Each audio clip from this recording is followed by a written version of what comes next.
বাঙালির শ্রেষ্ঠ উৎসব দুর্গাপুজোর বাকি আর হাতে গোনা কয়েকটা মাত্র দিন। তারপরেই পিতৃপক্ষের শেষে দেবীপক্ষের সূচনা।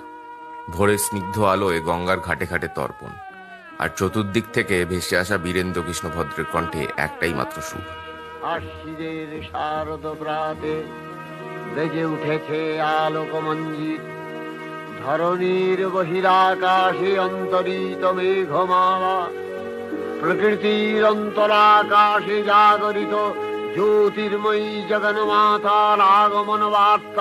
শিউলি ফুলের নলুক দেব দেব কাজের চুড়ি, খোপায় আমি বেঁধে দেব হলুদ সোনা ঝুড়ি, নুপুর দেব ঝুমকোলতার কলকাপাড়ের শাড়ি, শালুক ফুলের মেঘ মলুকে হাওয়া টানে গাড়ি, ও কাশ ফুলের ওই দুধ সাদা রং আকাশ বুঝি সাজে, অন্ধকারের রাত পেরিয়ে আলোর বাঁশি বাজে।